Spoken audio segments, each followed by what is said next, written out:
2 बार क्या गिरे, निराशा से दामन जोड़ लिया। इतना जल्दी तूने इरादा ही तोड़ लिया। जिंदगी इम्तहान लेती है, जिंदगी इम्तहान लेती है मेरे दोस्त, और तूने इतना जल्दी इम्तहान देना छोड़ दिया।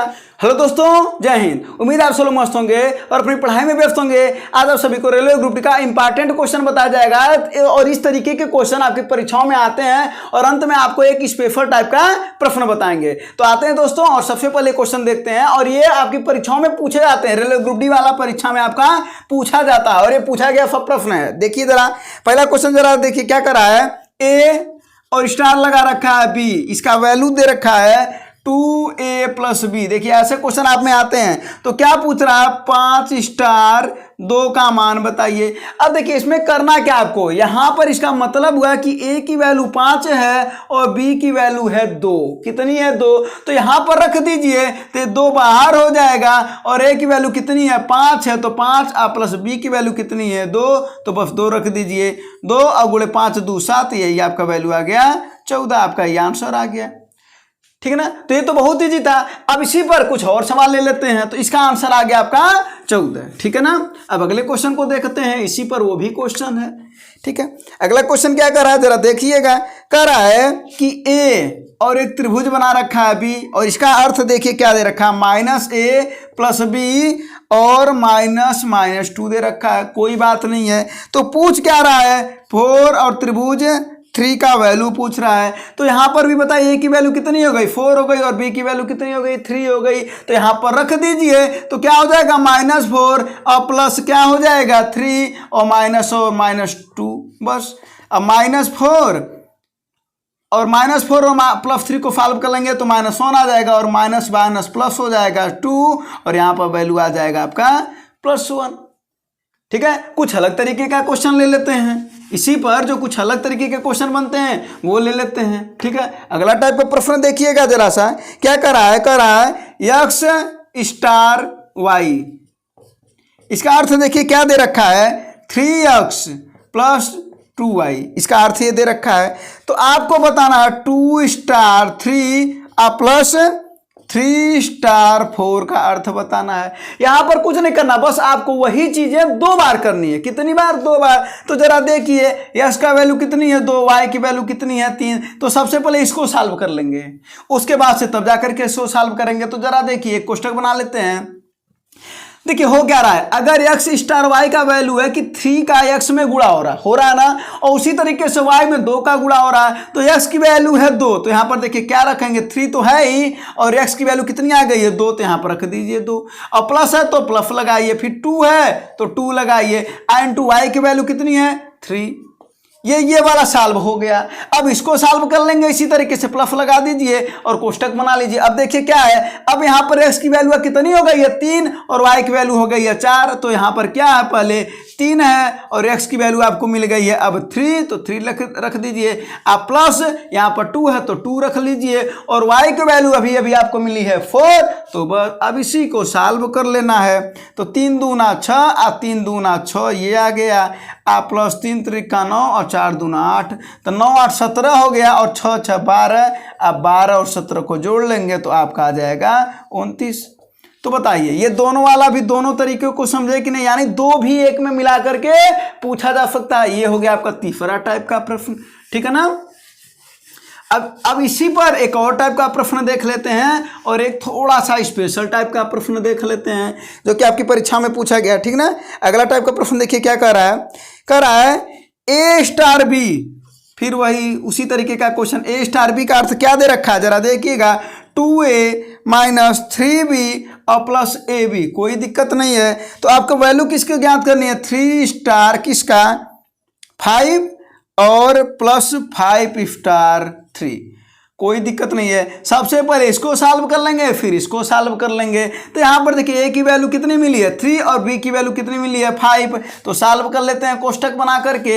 यहाँ पर 2 है तो 2 रखेंगे, a की वैल्यू मिली कितनी, 3 मिली, तो इंटू 3 कर लेंगे। माइनस चिन्ह तो माइनस रखेंगे, जो उसमें दिया रखा वही रखेंगे। फिर क्या है, 3 है तो 3 रखेंगे। b की वैल्यू कितनी मिली है, 5 रख लीजिए। कोई दिक्कत वाली बात बिल्कुल नहीं है। प्लस है तो प्लस लगा लीजिए, और ए बी है ना, तो क्या कर लेंगे, ए बी अर्थात 3 × 5। कोई दिक्कत बिल्कुल भी नहीं। अब यही प्लस कर लेंगे। अब इसको प्लस कर लेते हैं, अगले कोष्ठक में रख लेते हैं इधर। अब देखिए प्लस जब करेंगे, अब यहाँ की ए की वैल्यू कितनी मिल गई आपको 5, ए की वैल्यू कितनी 5 और बी की वैल्यू 3, बोलिए मिली कि नहीं। अब ये अलग हो गया ना, अब ये अलग है और इसको अलग करेंगे। अब देखिए ये क्या हो जाएगा 2 इंटू ए की वैल्यू कितनी है भैया 5 है, और माइनस 3 इंटू बी की वैल्यू कितनी है 3 है, और प्लस ए इंटू बी यानी 5 इंटू 3 कर लेंगे। कोई दिक्कत बिल्कुल भी नहीं। अब इसी को सॉल्व कर लेना है, तो कितना हो जाएगा 3 दूना 6 माइनस 5 तिहाई 15 आ प्लस 5 तिहाई 15 आ प्लस इसको सॉल्व कर लेंगे 10 हो जाएगा, माइनस 3 त्रिका 9 आ प्लस 15। अब ये देखिए इससे कट जाएगा, ये 6 बचा और 10 में से 9 जा 1, या प्लस प्लस को पहले जोड़ते हैं लेकिन ठीक ना। तो ये कितना आ जाएगा, ये आ जाएगा आपका 16 यानी प्लस 16, तो 16 6 22, ये आपका आंसर हो जाएगा इसका। यानी पूरे की वैल्यू आपको कितनी मिल गई 22 22 मिल गई, इसमें कोई दिक्कत नहीं। अब एक थोड़ा सा स्पेशल इसी तरीके का है, थोड़ा सा वो स्पेशल है, तो आइए जरा उसको देख लेते हैं, समझ लेते हैं कि आखिर वो क्या है। ठीक है, चलिए। तो उम्मीद है दोस्तों आप मेहनत तो कर रहे होंगे। रेलवे ग्रुप डी का आपका परीक्षा नजदीक है, डेट तो एग्जाम का दे रखा कि 17 अगस्त से शुरू होने वाला है, तो आप मेहनत करिए, मेहनत करेंगे तो निकाल लेंगे इस बार। ठीक है ना, आपको सिलेबस सब कुछ पता है, और आपको पता भी है कि मैथ रीजनिंग और जो साइंस है इसका आपको जो सिलेबस है वो कितना ज़्यादा क्वेश्चन दे रखा है। इसमें टोटल आपके 80 क्वेश्चन आने वाले हैं। ठीक ना, तो अगर आप मेहनत करेंगे ना तो इस 80 में से ही आप कम से कम 60 प्लस 65 प्लस नंबर तो आप इसी में से ला देंगे। ठीक है ना, हाँ बस मेहनत करेंगे तो। और एक काम जरूर बताएंगे अभी थोड़ा सा देर बाद अभी रेलवे के लिए कि आपको करना क्या है वो पहले। ठीक ना, आइए कुछ क्वेश्चन को अगले क्वेश्चन को सॉल्व कर लिया जाए। अगला का जरा क्वेश्चन देखिए, यहाँ पर देखिए क्या बात कर रहा है, ऐसे स्टार लगा करके बी दे रखा है, बोलिए दे रखा है कि नहीं, और क्या करा ए प्लस बी, जबकि ए का मान 0 और बी का मान 0 से बड़ा है। और इसका मतलब ये समझ में नहीं आ रहा कि आखिर एक ही बतिया को ये इस तरीके से क्यों लिख रखा है।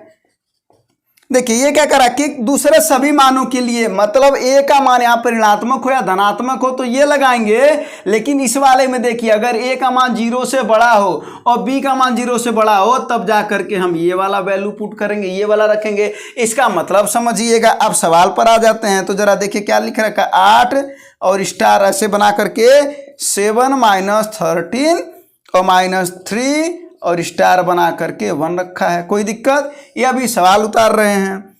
यहाँ पर क्या होता है 3 माइनस 6 और ये स्टार 9 माइनस 5।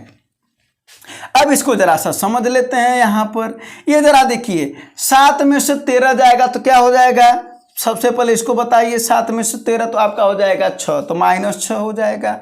और ये कोष्टक में कर लीजिए। अब माइनस ये देखिए, अब यहाँ पर समझिएगा बात को। ठीक है ना, अभी वैल्यू रख रहे हैं, 1 मिनट इसको भी पहले उतार लेने दीजिए। ठीक है ना, हाँ इसको सॉल्व कर लीजिए। अब यहाँ पर बटे देखिए 3 माइनस 6 क्या हो जाएगा -3 और ये स्टार और 9 में से 5 यानी +4। बस ये आपका हो गया। अब जरा सा यहाँ पर सॉल्व कर लिया जाए, जरा समझिएगा ये क्या कर रहा है। अगर ए और बी की वैल्यू धनात्मक है यानी 0 से बड़ा है तब तो हम a प्लस बी रखेंगे यानी जोड़ देंगे। अगर नहीं है ना तो करनी में a² प्लस b² रखेंगे। अब यहाँ पर देखिए अगर यहाँ पर a का वैल्यू तो 8 है तो अच्छी बात है, 0 से बड़ा है, लेकिन b की वैल्यू -6 है ना तो हम ये वाला रखेंगे, ये वाला नहीं रखेंगे। अब अंतर समझ में आया, तो क्या रखेंगे जरा देखिए, तो क्या हो जाएगा करणी में 8 का स्क्वायर प्लस माइनस करणी में 6 का स्क्वायर, ये इतना का वैल्यू हो गया। माइनस है तो माइनस लगा दीजिए। अब यहाँ पर देखिए 3 क्या है, ए से यानी ए की वैल्यू 3 रखेंगे ना, ये देखिए दोनों तरफ, तो ए की वैल्यू 3 तो 3 प्लस है और 1 भी क्या है प्लस है, और दोनों 0 से बड़े हैं अर्थात ये वाला रखेंगे। तब क्या हो जाएगा, अगर इस तरीके से लगाएंगे तो इसका जो मैकेनिज्म क्या कह रहा है कि दोनों को जोड़ दीजिए, तो दोनों को क्या कर लेंगे हम सीधा सीधा भैया जोड़ लेंगे, कोनो दिक्कत नहीं है। और नीचे वाला फिर ए का वैल्यू माइनस यानी 0 से छोटा, जो माइनस हुआ तो ये वाला लगाएंगे, अगर दोनों प्लस होता तो ये वाला लगाते, तो क्या हो जाएगा भैया करणी में -3 का स्क्वायर प्लस 4 का स्क्वायर, सही है ना। हाँ बस अब आपको कुछ नहीं करना, अब इसको सॉल्व कर लीजिए।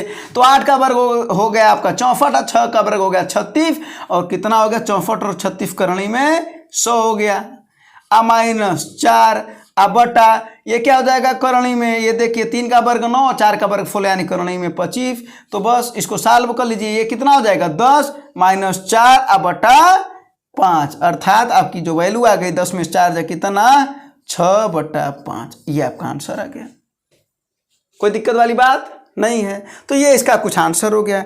अब कुछ क्वेश्चन आपको एक जो बोले हैं अभी कि आपको एक एक्स्ट्रा क्वेश्चन बता देते हैं और उसके टाइप के जितने भी क्वेश्चन होंगे आप उसको लगा लेंगे। फिर रेलवे ग्रुप डी के बारे में, कुछ एग्जाम के बारे में, स्ट्रेटजी की थोड़ी सी बात करेंगे, ठीक ना, और आपको क्या करना चाहिए। चलिए तो हाँ, तो अब बात करते हैं उस स्पेशल क्वेश्चन की, ठीक है ना, जो आपको बोले हैं और आपकी परीक्षाओं में वो पूछे भी जाते हैं, ठीक है। तो वो देखिए जरा सा क्वेश्चन क्या आता है और इसके तरीके जितने भी रहेंगे सब बता दे रहे हैं। तो क्वेश्चन क्या है जरा देखिए, ये यही क्वेश्चन है आपका, ठीक है ना। और ऐसे क्वेश्चन रेलवे ग्रुप डी की परीक्षाओं में आते हैं, इसमें डाउट बिल्कुल भी नहीं किया जा सकता कि ये नहीं आते हैं। तो जरा देखिए, इसको हम सबसे पहले क्या मान लेंगे यक्स, उसके बाद से जानते हैं क्या करना है। देखिएगा जितने लोगों पर ये बार है, इसको कहते हैं बार, उतनी की वो रिपीटेशन होती है, अर्थात कितने की रिपीटेशन, ये देखिए यानी 3 अंकों पर बार है तो 3 अंकों का रिपीटेशन, अगर 2 अंकों पर होता तो 2 अंकों का रिपीटेशन, 3 अंकों का होता तो 3 अंकों का रिपीटेशन, ठीक ना। तो जरा देखिए, अब जितने अंकों का रिपीटेशन है ना, 1 लगा करके उतने 0 का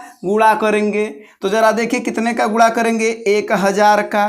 तो 1000 का गुणा कर लेंगे इधर, तो इधर नो 1000 का गुणा करना पड़ेगा, तो 3 अंक इधर ना आ जाएगा। तो जब 3 अंक इधर आ जाएगा तो ये हो जाएगा 123 .123 123, और ये काहे किए हैं ताकि दशमलव के इस पार वाला क्या हो जाए, बराबर हो जाए। देखिए बराबर हो गया। जब घटाएंगे तो कट जाएगा, कब, नीचे वाले से ऊपर में से। तो 1000 में से 1 यक्ष जा तो हो जाएगा आपका 999 यक्ष बराबर 123 में से 0 जा 123, तो यक्ष बराबर आपका आ गया 123/999। ये कट भी सकता है, तो 3 चौक को 12, 3 एक 3 और 3 त्रिक 9, ये आपका आंसर हो जाएगा। इसका मतलब हुआ, आप जरा डायरेक्ट समझ लीजिए जाए कुछ बातों को। अगर दे रखा हो 0.325, तो इसका मतलब इसको डायरेक्ट आप क्या लिख सकते हैं, डायरेक्ट आपकी जो वैल्यू आ जाएगी वो कितनी आ जाएगा 325/999। बोलिए समझ में आया कि नहीं। जरा देखिए 123 था तो 123/999, ये तो सॉल्व किया गया है ना, तो ऐसे वहां पर हो जाएगा। इसका मतलब अगर आपको डायरेक्ट आ जाएगा 0.31 पर बार, तो यहां पर देखिए डायरेक्ट वैल्यू क्या आ जाएगी आपकी 31/99। क्यों, क्योंकि वहां पर 3 अंकों पर बार था, तो इस वजह से 999। यहां पर 2 अंकों पर है तो केवल 99, 2 बार 9, ठीक है ना। अगर 1 रहता है तो जैसे अगर मान लेते हैं ये वाला सवाल हो जाता है कि x बराबर 0.1 पर अगर बार रहता है तो कुछ नहीं करना है भैया, 1 बटा क्या हो जाता है 9 हो जाता है ये। अब कहिए कि अच्छा ये तो बात ठीक है, अगर यही वैल्यू चेंज हो करके यहाँ पर ऐसा कुछ हो जाए, यहाँ पर 1 कर देते हैं, जैसे यहाँ पर लिख दें, ठीक है ना। इसको ये समझ में आ गया होगा आपको, तो यहाँ पर फिर से समझा देते हैं कुछ और क्वेश्चन आपको। अगर यही क्वेश्चन ऐसे ना आ करके अगर इस तरीके का आ जाए कि 1.23 पर बार, तब क्या करेंगे। तो जरा देखिए, पहले कॉन्सेप्ट को समझ लेंगे, फिर उसके बाद फिर उसको भी लगा लेंगे। तो जरा देखिए, ये क्या 2 अंकों का रिपीटेशन है, तो इसको आप लिख सकते हैं 1.2 डॉट डॉट, कितनी बार। अब देखिए जितने पर बार है उतने 0 लगा करके बोले ना गुणा करेंगे, 1 आगे रख करके, अर्थात कितने का गुणा करेंगे 100 का। तो 100 का गुणा कर ले तो 100x हो जाएगा, और ये 2 अंक इधर आ जाएंगे, तो क्या हो जाएगा 123.2323 ऐसे, बस। अब देखिए दशमलव के उधर वाले बराबर आ गए तो घटा देंगे, घटाना देंगे तो दूसरे वाले में से पहले को घटाएंगे तो कितना हो जाएगा, ये हो जाएगा 99x, और ये इधर वाला कट जाएगा और 123 में से 1 हो जाएगा 122, और ये x बराबर 122/99 आ जाएगा। अब इसको हम लोग डायरेक्ट समझते हैं। फिर यहाँ पर देखिए x बराबर अगर लिखा रहा है 2.315, चलिए यही लिख देते हैं, उतना बड़ा लिख देते हैं। यहां पर देखिए हुआ क्या है, 123 में से जो इधर है दशमलव के, उसी को हमने माइनस कर दिया तो 122/99 आया है।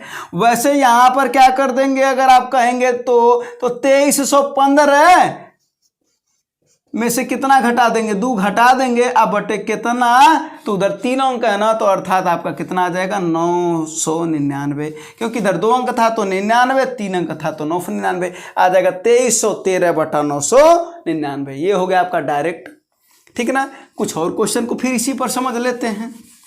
ये इतना समझ में आ रहा है, अगला वाला समझ लेते हैं। अगर कहीं ऐसा ना दे करके अगर ऐसे दिया 1 है तो 0 2 3 केवल 2 अंकों पर बार दे, तब क्या करेंगे, तब क्या करेंगे भाई, कुछ नहीं करेंगे, बस इतना देखेंगे कि दशमलव के उस पार कितना अंक है जो उसको डिस्टर्ब कर रहा है बार वाले को, तो आपको पता चलेगा कि एक ही अंक है जो डिस्टर्ब कर रहा है उसको। तो सबसे पहले इसको इधर भेज लीजिए, इधर भेज लीजिए। तो इधर भेजेंगे तो 10 से गुणा करना पड़ेगा, तो 10 x बराबर हो जाएगा 10.23 पर बार, कोई दिक्कत नहीं। अब यही सवाल बन गया जो उसके पहले बताए हैं, तो 2 अंकों पर बार है, अर्थात ये क्या हो जाएगा 10 x बराबर 10.23 2 3 डॉट डॉट डॉट कई बार।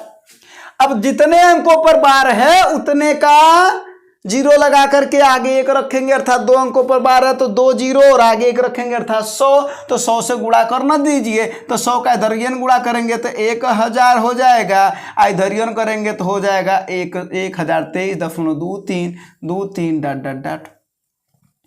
नीचे वाले में से ऊपर को घटा देंगे, दशमलव के उस पार वाले बराबर हो गए हैं। 1000 में से 10 जा तो आपका हो जाएगा 990 क्या यक्स, और बराबर 123 में से 10 जा तो कितना हो जाएगा 123 कर 1023 में से 10 जाएगा तो 1013 हो जाएगा। तो यक्स बराबर क्या आ जाएगा आपका 1013 बटा 990। अब बात समझिए, वहां पर डायरेक्ट अगर आपको लगाना है तब क्या करेंगे। अब देखिए x बराबर अगर आपका आ जाए 2.013 और केवल इस पर बार रहे, तो देखिए हुआ क्या है, जरा यहां पर समझिए। ये 10-23 था ना, तो हुआ क्या 10-23 जितने पर बार है उतने को छोड़ करके पूरा का पूरा अंक वाला लेकर के ये 10 घटा दिया गया है, नहीं समझे। देखिए पूरा 10-23 था यानी 1023 था पूरा का पूरा, और 1023 में से 10 घटाया गया है तब बनाया है। वैसे यहाँ क्या करेंगे 2013 ले लेंगे, बोलिए कोई दिक्कत बिल्कुल भी नहीं है।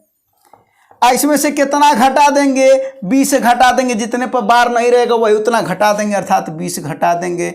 अब बटे क्या करेंगे वो ध्यान दीजिए जरा, यहाँ पर क्या किए हैं, यहाँ पर 1 अंक डिस्टर्ब कर रहा था तो 1 0 अपने आप आ गया, 2 अंक पर बार था तो 2 ठो 9, तो 2 अंक पर बार है तो 2 ठो 9, और 1 अंक डिस्टर्ब कर रहा था तो 0 लगा देंगे। जो डिस्टर्ब करेगा 0, अगर 2 अंक डिस्टर्ब करता तो 2 0 लगाते, ठीक है ना। तो ये आपको ध्यान देना है। तो ये आपका आंसर कितना आ गया, इसको आप सॉल्व कर लेंगे तो 13 इधर और 7 इधर, तो 1993 हो जाएगा ना। हाँ 1993 बटा 990 ये आएगा 1993 यही आएगा ना।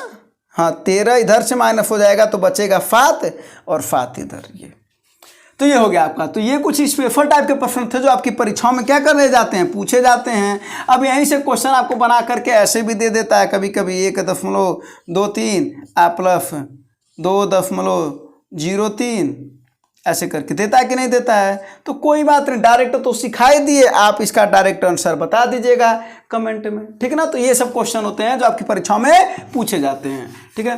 अब आपको बोले हैं कुछ स्ट्रेटजी के बारे में बताने के लिए कि आपको आखिर रेलवे ग्रुप डी की परीक्षा आ गई है, नज़दीक है, तो आपको करना क्या चाहिए, ठीक है ना। तो डिटेल वीडियो भी बना करके हम आपको बता देंगे, लेकिन कुछ बातें बताते हैं जो आपको करना जरूरी है और बहुत ज़रूरी है। क्या ज़रूरी है, देखिए रेलवे ने हाल फिलहाल में अभी परीक्षा लिया है। कौन सा परीक्षा लिया है, NTPC का लिया है ना। तो NTPC के अगर मान लेते हैं, अगर इतना आपका परीक्षा नज़दीक है तो नहीं, अगर आप टायर 1 का कर पाएंगे यानी CBT 1 जो हुआ था, अगर उसके क्वेश्चन को आप नहीं देख पाएंगे तो ये बताए CBT 2 में जो क्वेश्चन हुआ था उसको तो आप देख सकते हैं। उसमें से जितने भी मैथ और रीजनिंग के जितने भी क्वेश्चन हैं, जितने भी मैथ और रीजनिंग, हम क्या बोल रहे हैं सुनिएगा, मैथ और रीजनिंग कहाँ से, मार्केट से चाहे किताब खरीद लीजिए, नहीं तो ऑनलाइन कहीं कहीं ये अवेलेबल आपको मिल जाएगा, है वो।